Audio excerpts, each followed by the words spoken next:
미국의 건국의 아버지라고 불리고 독립선언문을 기초했던 정치가가 있습니다.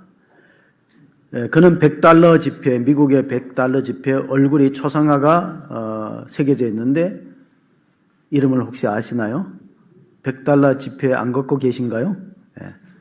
벤자민 플랭클린, 여러분 이름 드셔보죠. 벤자민 플랭클린은 미국의 대통령은 아닙니다. 대통령을 지내지 못했지만은 그러나 대통령 이상급으로 존경받는 정치 지도자인데 또 발명가이기도 합니다. 피레침을 우리 낙뢰 때문에 최근에 그 뉴스에 보니까 인도 지역에서 낙뢰로 사람들이 많이 이제 목숨을 잃었더라고. 피레침을 좀 목소리가 답답한 것 같은데 피레침을 발명한 발명가가 벤자민 플랭클린이라고 합니다. 그는 많은 어록을 남겼는데 우리가 잘 알려진 명언들이 몇 가지 있어요. 시간이 돈이다. 시간이 돈이다. 또 계획에 실패하는 것은 실패를 계획하는 것 같아. 아침에 일찍 일어나는 새가 벌레를 잡는다. 이 세상에서 죽음하고 세금만큼 확실한 건 없다. 세금을 피할 길이 없다는 겁니다. 그리고 또 하나, 인생의 비극은 일찍 늙고 늦게 깨닫는다. 인생의 비극은 일찍 늙고 늦게 깨닫는 것이다. 마지막으로 고통을 주는 것이 교훈을 준다. 사람은 고통을 겪어봐야 배우게 된다. 고통을 주는 것이 교훈을 준다. 그래서 오늘부터 한 주간을 고난주간이라고 불러요. 오늘은 우리가 종료주일이라고 부르는데 종료주일은 어디서 유래됐는가? 요한복음 12장 12절에 보면 예수님 예루살렘 성에 입성할 때 그 이튿날 명절에 큰 무리가 예수께서 예루살렘 성으로 오신다는 것을 듣고 종려나무 가지를 가지고 맞으러 나가 외치되 호산나 찬송하리로다. 주의 이름으로 오시는 이 곧 이스라엘의 왕이시여 하더라. 자, 오늘을 종료주일로 부르는 이유는 종려나무 가지를 꺾어서 예수님의 예루살렘 입성을 환영했다. 그리고 호산나 찬송했다. 오늘 성가대가 참 은혜롭게 호산나 찬송을 해 주었습니다. 그래서 이날을 또 호산나 주일이라고 불러요. 그리고 오늘부터 부활절 전날까지를 고난주간, 일주일을 고난주간이라고 부르고 있습니다. 요한 세바스찬 바흐라는 음악가가 있어요. 서양 음악의 아버지라고 부르는 요한 세바스찬 바흐는요, 9살 때 부모님이 떠나고 큰 형 집에서 자라는데, 그런데 결혼해갖고 7자녀를 뒀는데 셋을 잃고 얼마 후에 아내도 세상을 떠나고, 그는 오르간 연주나 또 작곡을 전념하게 되었는데 그 당대는 별로 알아주는 사람이 없어요. 그리고 노년에는 자기가 실명하고 뇌출혈 때문에 고생하고 결국은 많은 작곡했던 칸타타를 남겼지만은 잘 알려지지 않다가 멘델스존이 1829년에 마태 순환곡, 바흐의 마태 순환곡을 초연지휘함으로써 그 바흐라는 사람이 참 훌륭한 음악가였다 하는 걸 뒤늦게 알려지게 됐습니다. 그래서 18세기, 19세기는 이제 멘델스존에 의해서 또 음악 세계가 알려지면서 바흐를 가리켜서 서양 음악의 아버지다 또는 시대를 초월한 종교적 영감을 주는 천재다 그런 이제 이야기를 하게 되는데 제가 그 사람이 태어났던 것이 독일의 아이젠하우예요. 독일의 아이젠하우는 마틴 루터가 그 이전 시대죠. 마틴 루터는 그보다 더 일찍이 태어난 사람인데 학창 시절을 하숙을 아이젠하우에서 했기 때문에 루터의 젊은 시절을 방문하다가 바흐의 기념관을 가봤는데 요한 세바스찬 바흐의 기념관에 가면 그가 작곡했던 노트들이 이 벽에 게시되어 있는데 끝에다 보면은 다 SDG를 써놨어요. SDG란 약자를 썼는데 SDG는 솔리 데오 그로리아. 솔리는 오직이란 뜻이고 데오는 하나님이란 뜻이고 그로리는 영광이요. 그런 그 고난에 가득 찬 삶 속에서도 언제나 불평하고 원망하지 않고 하나님께 감사하고 찬양했다. 오직 하나님께 영광을 돌렸다 하는 그런 위대한 음악가입니다. 그래서 우리가 이사야서 43장 21절에 보면 이 백성은 내가 나를 위하여 지었나니 나의 찬송을 부르려 함이라. 그러니까 하나님 보면은 시편에 많은 찬송가가 또 불려지기도 합니다. 바로크 음악 시대, 중세 음악 시대에는 시편을 가지고 찬양을 했습니다. 어떤 분이 이런 말 했어요. 내 삶에 고통이 없으면은 내가 노래하는 자가 되리. 그러나 내 삶에 고통이 없으면 노래가 안 만들어지는 거예요. 노래가, 그런 시편의 내용들은 바로 그런 내용들이 있습니다. 사막이 아름다운 것은 어디엔가 오아시스가 있기 때문이다. 프랑스의 시인이었던 생텍쥐비르가 어린 왕자로 잘 알려졌죠. 거기 나오는 내용 중에 어린 왕자가 술꾼이 사는 별에 도착했어요. 술꾼에 사는 별에 도착해 보니까 마을 사람들이 매일 술을 먹는 거예요. 술병이 가득하고. 그래서 이 어린 왕자가 물어봤어요. 왜 이렇게 술을 마시냐 그러니까 잊어버리기 위해서 술을 마신다는 거예요. 그럼 뭘 그렇게 잊어버리고 싶나니까 부끄러움을 잊어버리고 싶다는 거예요. 내가 부끄러운 거를 생각하지 말고 부끄러운 걸 잊어버리고 싶다. 그래서 재차 물어봅니다. 무엇이 그렇게 부끄럽냐 하니까 술 마시는 게 그렇게 부끄럽대. 말이 안 되는 이야기죠. 그래서 그 어린 왕자가 그 별을 떠나왔다. 우리나라 시인 가운데 민족 시인 윤동주 시인이 하늘과 바람과 별과 시라는 시집을 쓰고 그 서시를 썼는데 잘 알려진 서시입니다.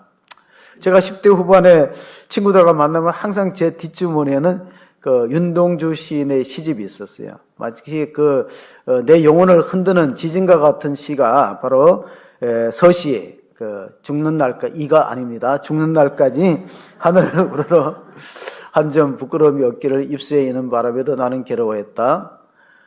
별을 노래하는 마음으로 모든 죽어가는 것을 사랑해야지. 그리고 나한테 주어진 길을 걸어가야 되겠다. 그러니까 자기 사명의 길을 가겠다. 나한테 주어진 길을 걸어가야겠다. 오늘 밤에도 별이 바람에 스치운다. 이게 이제 서시입니다.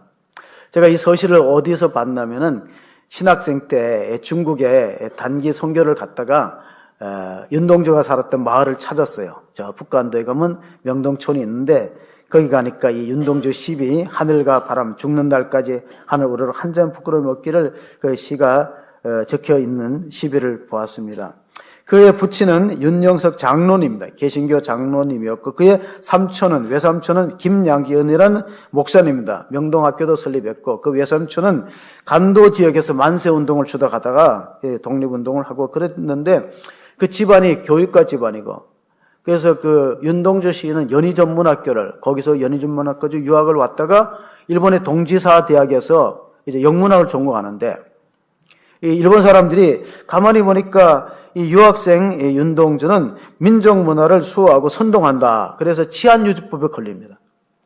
복강 형무소, 후쿠오카 형무소에서 28, 9살 나이에 옥사하는데 사람들에 의하면요 매일 주사를 놨대요. 생체 실험의 대상이 됐다는 그런 의혹을 갖고 있는데 어쨌든 그는 죽은 지에 얼마 만에 또 이렇게 복권이 되어서 다녔던 동지사 대학에 윤동주 시비가 새겨집니다. 한국에서 돌을 가져가다가 그가 다녔던 동지사 대학에 윤동주 기념 시비가 있고 올해가 80년 윤동주 시인이 죽은 80년에 동지사 대학에서 명예 박사 학위를 수여했어요. 신문에 읽어보니까. 그러니까 죽은 다음에 모든 것이 회복되었는데 그가 쓴 시 가운데 팔복이라든가 십자가라는 것은 상당히 이제 성경적을 바탕으로 해서 쓰여진 시인데 십자가라는 시를 보시면은 쫓아오던 햇볕인데 지금 교회당 꼭대기 십자가에 걸리었습니다. 첨탑이 저렇게도 높은데 어떻게 올라갈 수 있을까요? 종소리도 들려오지 않는데 휘파람이나 불며 서성거리다가 괴로웠던 사나이 행복한 예수 그리스도에게처럼 십자가가 허락된다면은 모가지를 들이우고 꽃처럼 피어나는 피를 어두워가는 하늘 밑에 조용히 드리겠습니다. 이제 원어상으로는 이제 조용히 흘리겠습니다 되었어요. 그래서 이게 국어 시험 문제도 나옵니다. 괴로웠던 사나이, 십자가를 지면서 괴로웠던 사나이 행복한 예수 그리스도 이런 표현법을 뭐라고 역설법이라고 합니다. 그러니까 어떻게 보면은 굉장히 고통스럽고 힘든 죽음의 길에서도 하나님의 뜻을 이루고 하나님의 뜻을 성취한다는 그런 행복감을 느꼈다. 그래서 우리가 십자가가 기독교의 대표적인 상징이 되고 있는데 십자가에 대한 예언이 시편에 많이 있습니다. 예를 들면 다윗이 썼다는 시편 22편 1절에 보면은 이런 말씀이 있어요. 내 하나님이여 내 하나님이여 어찌 나를 버리셨나이까 어찌 나를 멀리하여 돕지 아니하시며 내 신음소리를 듣지 아니하시나이까. 예수님은 33살에 십자가를 지고 돌아가셨고, 윤동주 시인은 30도 못 살았어요. 여러분, 1917년생이 정산연이, 원래가 우리가 무슨 년이죠? 을사연이잖아요. 원래가 을사년, 원래가 뱀띠거든요. 그러니까 윤동주 시인도 1917년 박정희 대통령하고 똑같은 해에 태어났어요. 그리고 저희 아버님도 정사생 1917년생이세요. 그런데 45년도 해방을 6개월 앞두고 2월 달에 옥사했어요. 해방을 한 6개월 앞뒀죠. 2월 달이니까. 여러분, 사람의 수명이라는 것은 하나님이 결정하지만은 예수님은 십자가 지실 때 이런 말씀을 외쳤어요. 시편의 말씀 27편 45절 46절에 보시면은 마태복음 27장 45절 46절에 보시면은 예수님께서 십자가에 죽으실 때 제 6시로부터 온 땅에 어둠이 임하여 제 9시까지 계속되더니 제 9시쯤에 예수께서 크게 소리질러 이르시되 엘리 엘리 라마 사박다니 하시니 이는 곧 나의 하나님 어찌하여 나를 버리셨나이까 하는 뜻이라. 자, 이 예수님이 마태복음 27장 46절에 십자가성에 외친 것은 조금 전에 읽었던 다윗의 시편 22편 1절을 그대로 성취시킨 내용입니다. 자, 엘리 엘리 라마가 뭡니까? 아람어로 나의 하나님 어찌하여 나를 버리셨나이까. 그래서 다윗이 쓴 시편은 다윗의 생에 해당되는 말씀이 아니에요. 그럼 바로 다윗보다가 1000년 후에 오실 예수님에 의해 성취되는 말씀이다. 다윗이 주의 거룩한 자로 썩음을 당하지 않는 시편 16편 말씀도 시편 16편에 주의 거룩한 자로 썩음을 당하지 않는다는 것은 다윗에 해당되는 말이 아니에요. 왜냐하면 다윗은 무덤이 있거든. 근데 예수님 무덤이 비어있기 때문에 예수님한테 이루어지는 겁니다. 계속해서 시편 우리가 27편 32절 또 읽어보시면 나가다가 시몬이라는 구레네 사람을 만나며 그에게 예수의 십자가를 억질러 지워 가게 하였더라. 골고다 곧 해골이라는 곳에 이르러 쓸개탄 포도주를 예수께 주어 마시게 하려 하였더니 예수께서 맛보시고 마시고자 하지 아니하시더라. 자, 구레네 시몬은 6월절 절기를 지키다가 결국 예수님을 대신 십자가를 지는 그런 사람으로 성경에 기록되어 있습니다. 그리고 십자가에 죽을 때는 고통이 너무 극심하니까 그 쓸개탄 포도주를 짱대 끝에 매달아 갖고 이 사형당하는 사람을 마시게 합니다. 왜냐하면 잠시라도 잊어버리라고. 그런데 예수님이 거절하셨대요. 고통을 맛보기 위해서 거절하셨다고 되어 있습니다. 제가 작년에 낙상사고로 수술하고 나니까 아침에 해진하는 의사가 항상 물어보는 게 있어요. 어젯밤에 괜찮으셨나고. 정 아프시면은 간호사한테 진통제를 놔달라고 요구하면 놔줍니다. 근데 제가 진통제를 잘 안 맞았는지 자꾸 그렇게 물어보시더라고요. 그래서 아프면은 진통제 놔달라고 요구하면은 병원에서 진통제를 줍니다. 여러분, 뼈가 부서지는 고통이 얼마나 크겠습니까? 우리가 흔히 생각할 때 예수님 십자가에 못 박혔다 그러면 손바닥에 못을 박았을 것으로 생각해요. 근데 만약에 그 십자가에 못 박히는 사람이 체중이 아주 많이 나간다 그러면요, 아마 손목에 박을 가능성이 있어요. 왜냐하면 손바닥에 박아 놓으면은 체중을 견디지 못하고 찢어지거든요. 사람이 찢어지면 어떻게 되겠어요? 추락하겠죠. 그러기 위해서는 손목에다가 박는 경우도 있다, 때로는. 그런 섭력을 받으면은 신경과 뼈가 다 으스러지며 그 고통이 얼마나 크기 때문에 그 쓸개탄 포도주를 해용에 담아서 장대 끝에 달아주는 것입니다. 오늘 본문의 말씀을 다시 돌아와서 읽어보면은 구레네 시몬은 왜 예수님의 십자가를 대신 지게 되었는가? 말씀을 한번 같이 보겠습니다. 15장 21절. 22절 보면 마침 알렉산더와 루포의 아버지인 구레네 사람 시몬이 시골로부터 와서 지나가는데 그들이 그를 억질로 같이 가게 하여 예수의 십자가를 지우고 예수를 끌고 골고다라는 곳 번역하면 해골의 곳에 이르러. 자, 예수님 당시에 이스라엘 사람들이 사용하던 언어를 아람어로 그러면 중동어지, 안어로. 거기 보면 엘리는 나의 하나님 뜻이고 골고다라는 것은 해골이라는 뜻이에요. 골고다 해골. 근데 골고다라는 데서 영어가 나온 게 뭐냐면 갈보리예요. 우리가 찬송가고 하는데 갈보리의 산 위에. 그건 이제 갈보리는 영어고 골고다는 이제 아람어다. 그건 사람을 사용하는 장소였는데 왜 구레네 사람 시몬이 대신 십자가를 졌을까? 그래서 예수님이 그 전날 채찍을 많이 맞아서 피를 흘리고 고문당하고 잠을 못 자기 때문에 십자가의 무게를 견디지 못했다는 거예요. 지금도 성지순례하면은 빌라도의 법정에서 예수님이 십자가에 못 박힌 장소 600km를 뭐라고 부르냐면 비아 돌로로사라고 부릅니다. 그리고 그 600m 가는 길에는 다 이렇게 표시를 해놨어요, 벽에다가. 그러면 구레네 시몬이 예수님을 대신 십자가의 대신 장소를 5처소라고 부릅니다. 5처소. 그러니까 1처소, 2처소에서 14처소가 예수님이 마지막 죽으신 그 장소를 마지막 14처소가 거기에는 이제 성모교회가 세워져 있습니다. 우리가 사진으로 보시면은 이게 그 5라는 그 V자니까 5번째라는 거고 저게 이스라엘 언어 밑에 비아 돌로로사라고 영어로 되어 있어요. 비아 돌로로사라는 것은 슬픔의 길, 고난의 길, 순환의 길이라는 뜻입니다. 그래서 지금도 성지순례 가면 그 좁은 골목, 예수님 십자가를 지고 올라갔던 그 골고다까지 길에 다 1처소, 2처소 해서 5번째 처소가 바로 구레네 시몬이 대신 십자가를 졌던 장소로 알려지고 있습니다. 그리고 6처소는 뭐냐? 그 다음 처소는요, 예수님이 요거는 이제 그 기념교회, 구레네 시몬의 기념교회인데 거기도 보면 그 가운데 강단 중간에 십자가가 없고 대신 십자가를 지는 그 구레네 시몬이 십자가를 지는 장면을 조형물로 만들었어요. 이게 구레네 시몬 기념교회다. 한 장 더 보시면은 다 보셨나요? 여기에 시몬이라는 말이 있죠. SI 시몬. 그러니까 구레네 시몬의 기념교회 입구를 찍은 것입니다. 자, 6처소는 뭐냐? 이 다음에 예수님이 간 장소는 6처소인데 거기는 그 베로니카라는 여인이 와서 손수건으로 예수님의 피와 땀이 얼룩진 얼굴을 닦았다. 그 베로니카는 누구냐?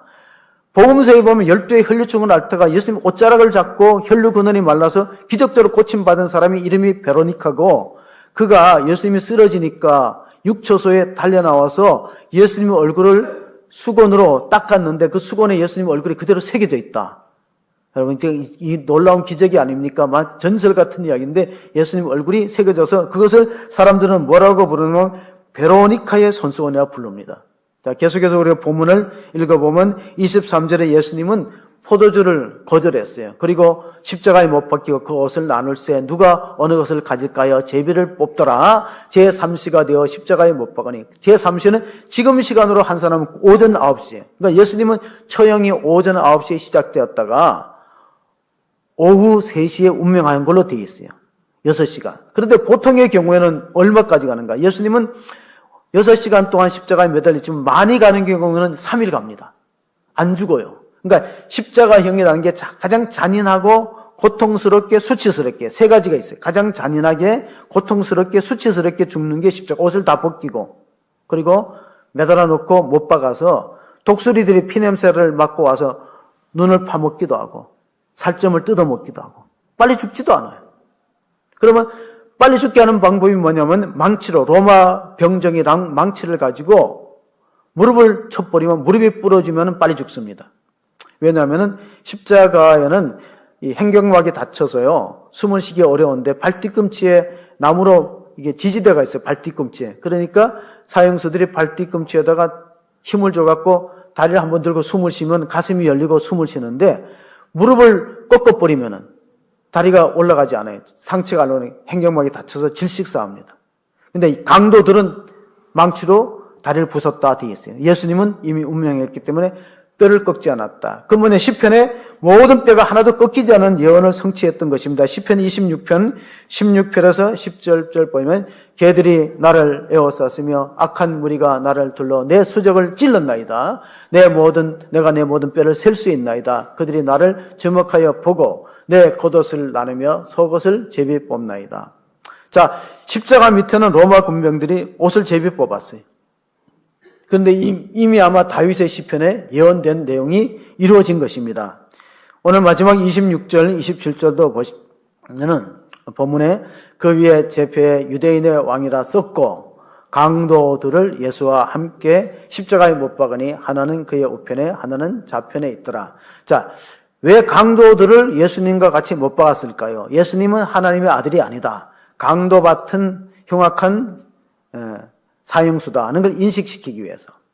또 하나 그 당시에 그 십자가형이라는 것은 페르시아와 시리아에서 로마 제국에서 도입한 그런 형벌이기 때문에 자기 자국민들에게는 십자가를 안 지웁니다. 다시 말하면 로마 시민들은 아무리 잘못을 해도 십자가에 안 죽여요. 특혜죠. 식민지 백성이거나 모반을 일으켰거나 반역을 했거나 흉악한 살인 강도에게만 십자가형을 처형하는데 사도 바울은 참수형을 당해요. 로마 시민이기 때문에.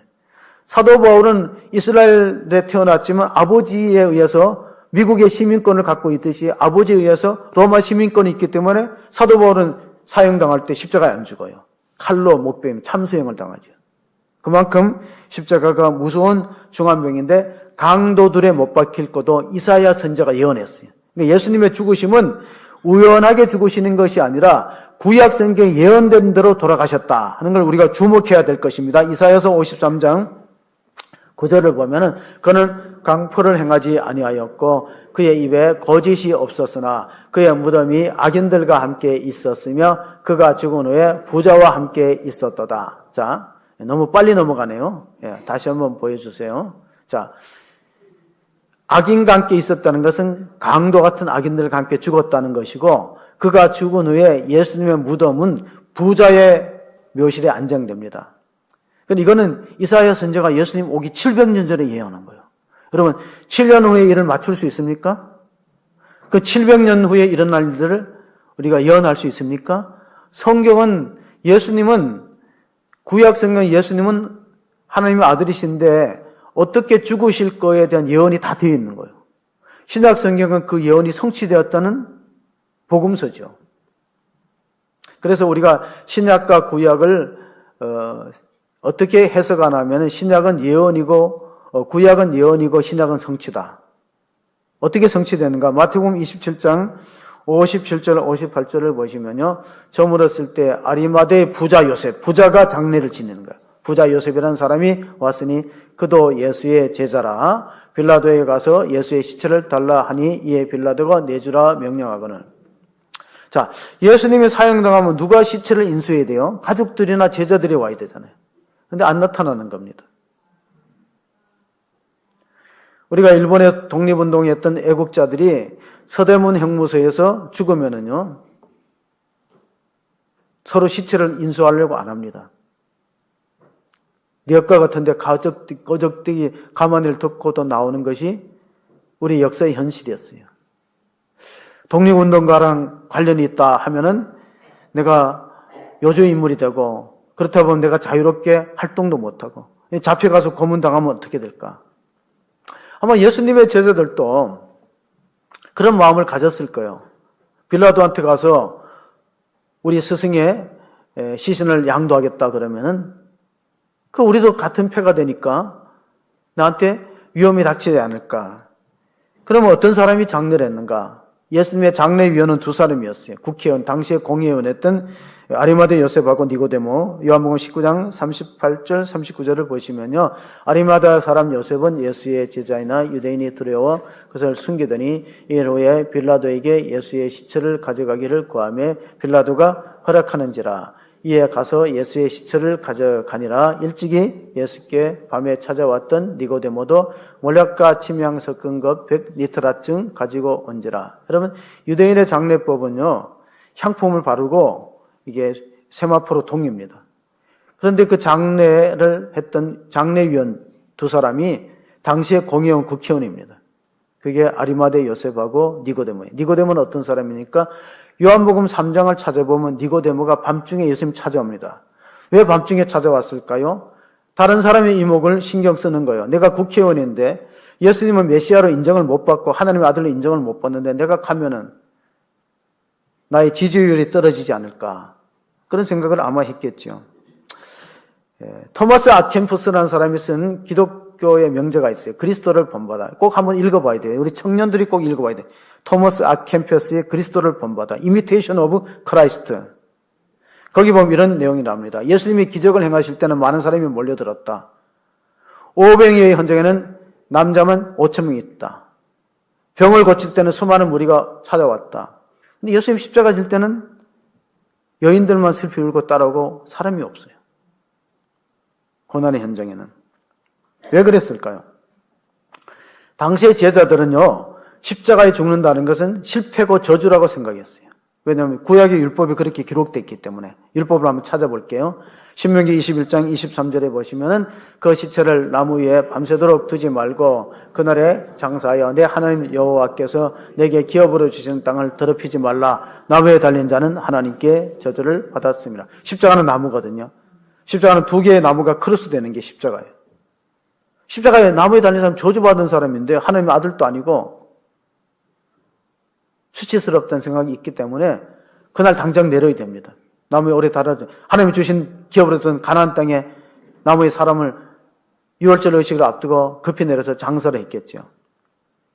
근데 사도 바울이 기독교의 가장 뛰어난 위대한 선교사 사도 바울이요. 나중에 생각해 보니까 그 저주가 예수님 자신의 죄로 인한 저주가 아니고 내가 율법을 못 지키고 죄 지은 저주를 예수님이 대신 감당한 것이구나 하는 걸 깨닫게 되고 갈라디아서에 이렇게 해석을 했습니다. 갈라디아서 3장 13절 그리스도께서 우리를 위하여 저주를 받은 바 되서 율법의 저주에서 우리를 성령하셨으니 기록된 바 나무에 달린 자마다 저주 아래에 있는 자라 하였음이라. 이는 그리스도 예수 안에 있는 아브라함의 복이 이방인에게 미치게 하고 또 우리로 하여금 믿음으로 말미암아 성령의 약속을 받게 하려 함이라. 자, 사도 바울이 예수님의 십자가를 안 믿다가 다메섹에서 부활한 주님 만나고서 생각해 보니까 예수님의 저주를 받은 거는 내 저주다.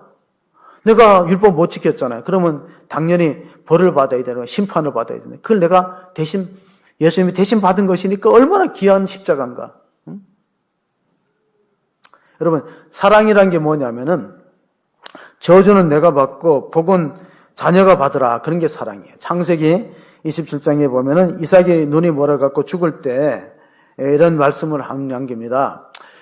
별미를 대접해갖고 아버지 이삭으로부터 마음껏 축복을 받아라. 쌍둥이 야곱과 에서가 있는데 에서는 이삭이 좋아하고 야곱은 어머니 리브가가 좋아요. 그래서 속여서 아버지의 축복을 받으라고 야곱을 꼬드겨서 가서 양을 잡아서 염소를 잡아서 대접하라. 그러니까 아버지께서 나를 만져보시면 에서는 털이 많고 나는 매끈한데 아버지 눈을 속이는 자로 보일지는 복은 고소하고 저주를 받을까나이다. 13절 같이 읽습니다. 어머니가 그에게 이르되 내 아들아 너의 저주는 내게로 돌리리니 내 말만 따르고 가서 가져오라. 그게 사랑이라는 거예요. 저주는 내가 받을 테니까 복은 네가 받으라. 저주는 예수님이 당하시고 구원은 여러분이 받으신 걸 믿으시기 바랍니다. 나무에 달린 자마다 저주 아래 때문에 율법을 못 지키면 저주받는 거예요. 심판받고 죽어야 됩니다. 어떤 분이 초등학교에서 부흥회를 했는데 한 학생이 질문하더래요. 하나님이 사랑이 많으시고 전지전능하면 그냥 다 용서해 주면 되지 왜 독생자를 십자가에 못 박으시냐고. 그건 하나님의 거룩한 속성, 공의로운 면을 몰라서 그래요. 하나님이 공의로우기 때문에 우리가 하나님의 말씀을 안 지키면 심판과 벌을 받아야 돼요. 그런데 그것을 대신 받는 거예요. 대신 받는 거예요. 예수님이. 우리가 받을 저주를. 그리스도께서 우리 위해서 저주를 받은 바 돼서 십자가에 죽으셨다. 호주에 가면은 양을 방목에서 많이 키웁니다. 그래서 호주에 양을 키우는 사람들이 목자들이 양떼를 돌보는데 한 번은 커다란 독수리가 날아와 갖고 양 새끼를 낚아채는 거예요. 그러니까 어미 양이 썬철같이 다녀와서 그 독수리로부터 자기 새끼 양을 지키는 거예요. 양을 품어버리는 거예요. 그러니까 독수리가 목자가 달려갔을 때 가보니까 독수리가 어미를 공격해갖고 어미 눈을 독수리가 어미 양의 눈을 다 파먹어버렸어요. 피를 흘리고 있는데 가만히 보니까 새끼는 양의 다리 사이, 네 다리 사이에 딱 숨겨놓고 어머니가 어미 양이 이게 희생을 당한 거예요. 생각해보세요. 어미 양은 빠르기 때문에 그냥 달아나면 돼요. 그럼 왜 독수리에서 눈을 빼앗기고 피를 흘리고 있는가? 새끼를 보호하는 거예요. 새끼를. 그걸 뭐라 그러냐? 우리가 모성애라 그러잖아요. 이사야서에 보면 모성애가 이렇게 기록되어 있습니다. 이사야서 우리가 49장 15절 16절 보면 여인이 어찌 그 젖먹는 자식을 잊지 않겠으며 자기 태에서 난 아들을 공일히 여기지 않겠느냐. 그들은 혹시 잊을지라도 나는 너를 잊지 아니할 것이라.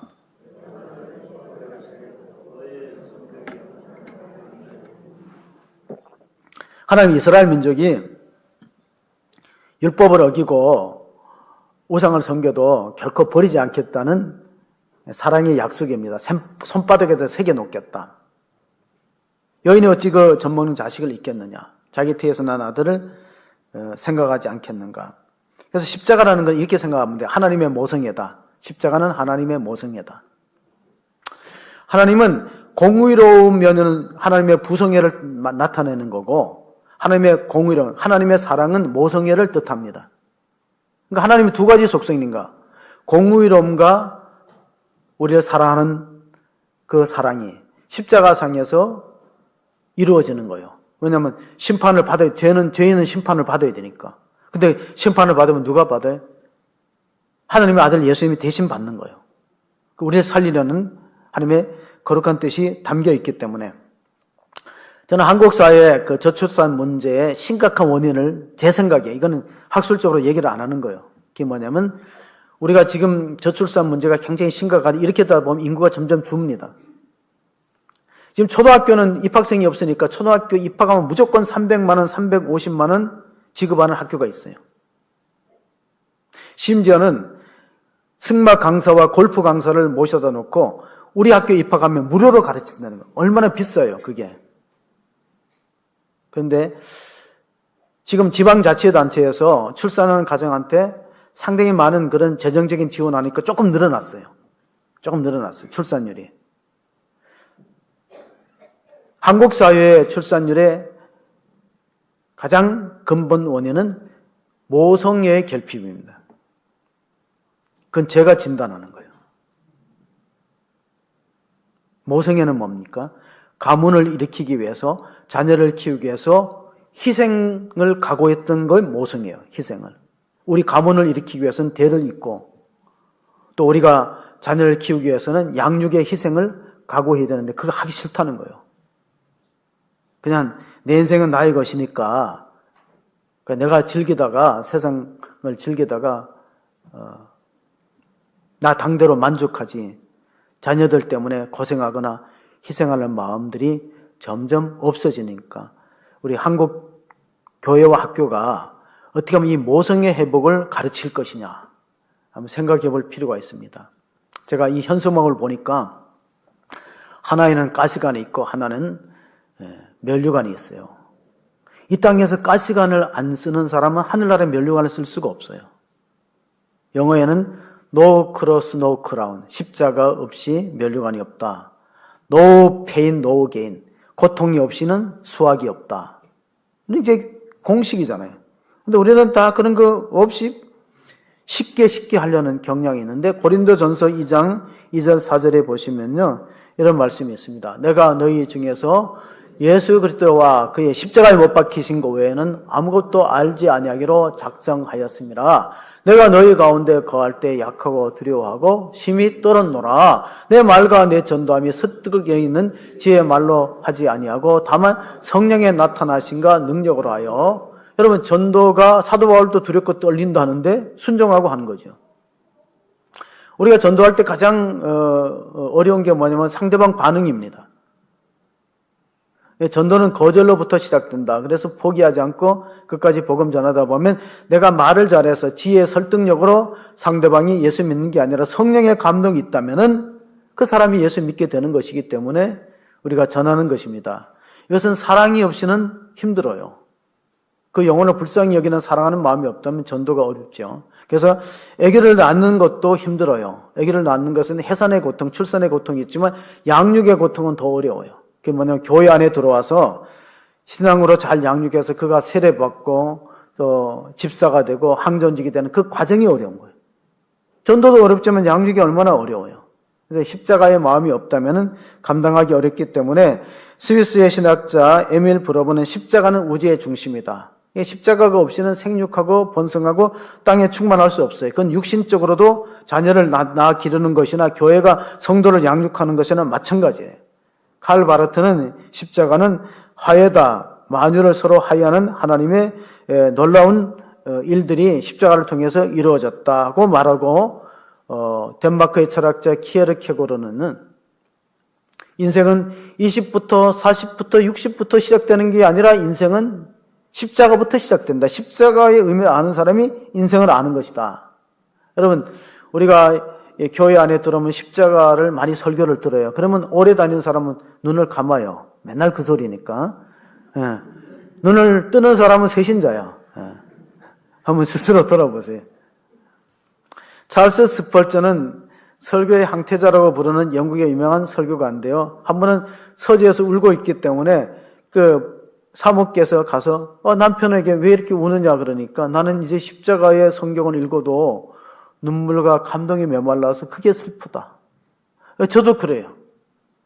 제가 은혜를 받고 십자가의 은혜를 받고 성경을 읽다가 그 찬송가 그걸 많이 불렀던 것 같아요. 웬 말인가 날 위하여 주도라 가셨네. 이 벌레만도 못한 위하여 왜 피 흘리셨는가.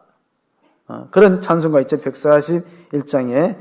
그리고 나 십자가 대할 때 그 일이 고마워.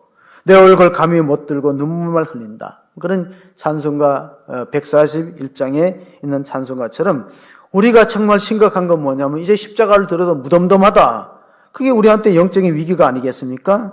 그래서 우리가 다시 제가 그 개척할 당시에 여기 이제 상가에 개척할 때 옆에 이제 아파트가 이제 호수마을 아파트가 그 옆에서 이제 호수공원 대림 아파트가 있어요. 대림 아파트에 제가 서울에서 전임할 때 그 학생부장이 거기에 사셔서 가까이 교제하고 있는데 그분은 이제 내가 개척해도 우리 교회를 오지 않고 이제 본교회를 다니고 이제 장로님이 되셨는데 나중에 이제 얘기를 들으니까 그 아들이 카드 빚을 많이 져갖고 그 집에서 계속 그 대출금을 갚다가 이제 지방으로 내려갔다. 지방으로 낙향해서 거기서 그 먼 거리로 주일마다 차를 운전해서 예배를 드린다는 소식을 듣고 사랑이 뭐냐? 여러분, 사랑이라는 건 빚 갚아 대신 빚 주면 사랑인 거예요. 자식이 아니면 그 카드 대출 빚을 왜 갚겠어요? 요즘 아이들은 다 이제 휴대폰을 가지고 다녀요. 휴대폰. 초등학생도 휴대폰을 가지고. 근데 만약에 한번 휴대폰 요금을 6개월 안 내면 휴대폰 쓸 수 있어요? 없어요? 그 통신이 끊어지고 그냥 고철에 불과해요. 죄는 빚과 같은 거예요. 하나님과 우리 사이에 죄의 담이 막혀서요. 통신이 두절됐다는 거예요. 그게 에베소서 2장 1절 2절의 내용입니다. 자, 에베소서 2장 1절 2절에 보시면 그는 허물과 죄로 죽었던 너희를 살리셨도다.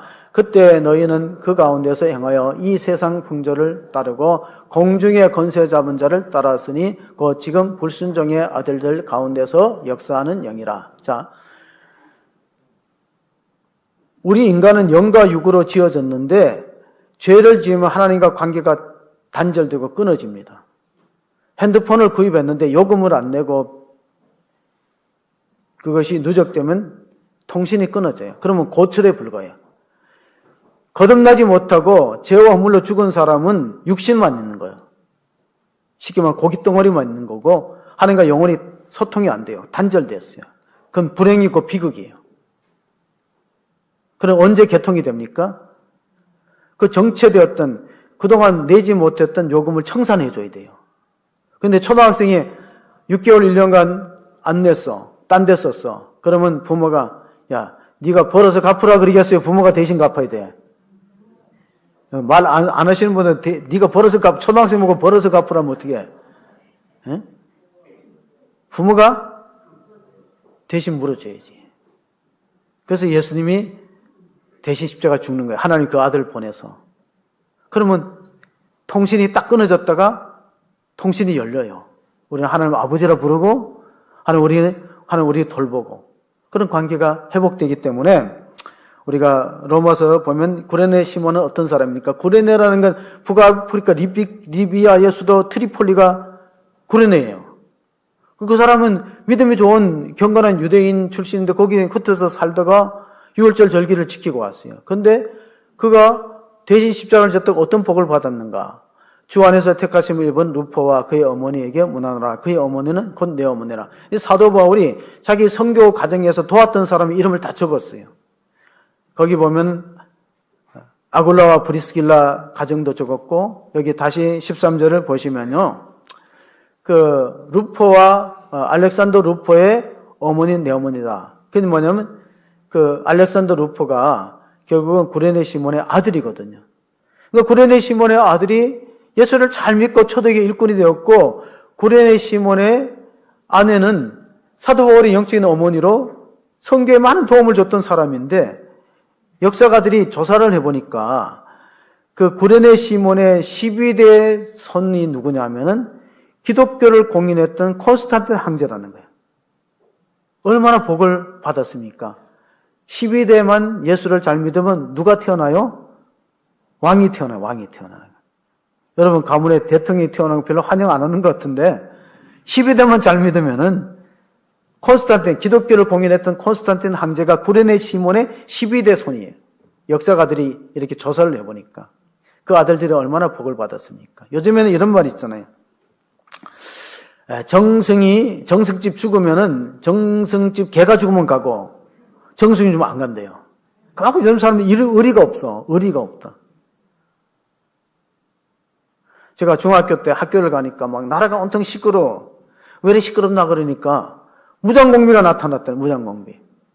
그게 뭐냐면은 1968년도에 제 중학교 때 1월 19일 날 무장공비들이 와갖고 저 포천에 삼봉산에 있다가 그 잡혀서 막 사건이 일어났지. 그때 살아남은 사람 이름이 뭐죠?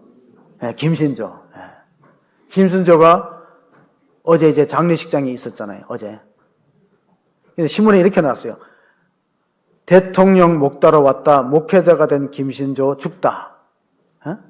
그 사람은 그 특수공작 첩보 그 대원들인데 1위 4군 부대인데 32명이 넘어왔어요.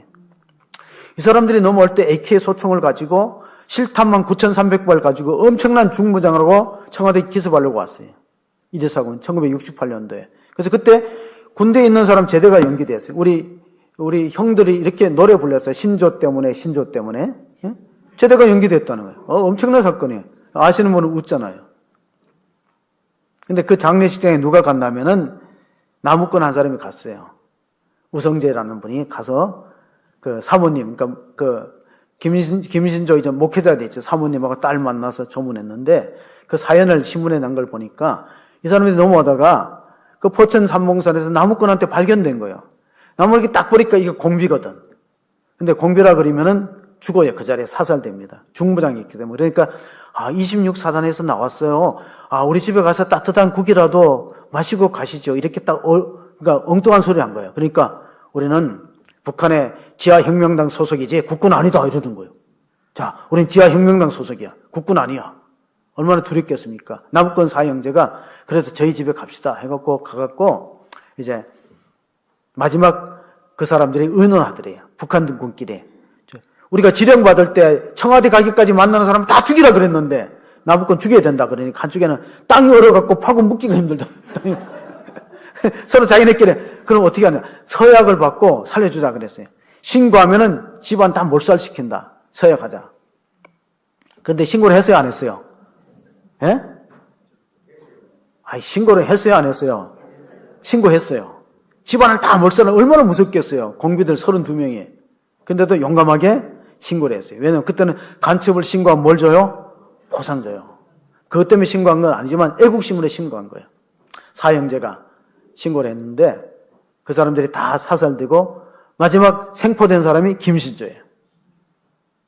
그리고 그 공로로 인해서 이 우성재라는 사람은 경찰로 특채됩니다. 32년간 경찰 공무원에 있는데 그중에 절반은 대공 업무를 맡았어요. 그런데 그 김신조가 자수하고 신앙을 가지니까 1년에 몇 차례 만나 식사를 한대요. 그 사람이 찾아오기도 하고. 그러면서 이번에 돌아가셨기 때문에 가서 조문했다. 참 의리가 있는 거 아닙니까? 네, 의리가 있다. 그래서 우리가 끝으로 읽을 말씀이 고린도전서 1장 22절 23절을 끝으로 한번 읽어보겠습니다. 유대인은 표적을 구하고 헬라인은 지혜를 찾으나 우리는 십자가에 못 박힌 그리스도를 전하니 유대인에게는 꺼리끼는 것이요 이방인에게는 미련한 것이로되 오직 부르심을 받은 자들에게는 유대인이나 헬라인이나 그리스도는 하나님의 능력이요 하나님의 지혜니라. 여러분, 만약에 그때 신고 안 했으면 청와대 기습됐겠죠. 그럼 우리나라 역사가, 현대사가 어떻게 바뀌었는지 모르고, 그것 때문에 우리가 생긴 게 실미도입니다. 박정희 대통령이, 그럼 우리도 김일성 별장을 공격하겠다고 훈련시킨 부대가, 이 이리수아군에 대적할 부대가 실미도 부대예요.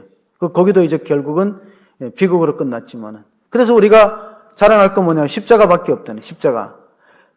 헬라인은 지혜를 찾고 철학하는 사람이니까, 유대는 표적 구하고 이적을 보기를 좋아하는 종교적 민족이지만, 우리는 십자가에 못 박힌 그리스도를 전하니, 유대인은 꺼리끼는 거고 이방인은 미련한 보이지만은 십자가는 하나님 능력과 지혜다. 그럼 십자가는 뭐냐? 하나님의 역전 드라마예요. 왜냐하면 십자가는 지는 것 같지만 거기에 승리가 있고, 십자가는 죽으시는 것 같지만 다시 부활의 능력으로 사시고.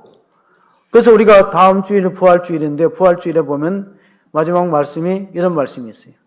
고린도서 15장 부활절 다음 주에 읽을 본문 끝에 보면은, 우리에게 이음을 주시는 하나님을 감사하노니 그러므로 내 사랑하는 형제들아, 견실하며 흔들리지 말고 더욱 주의 일에 힘쓰는 자들이 되라. 이렇게 끝납니다.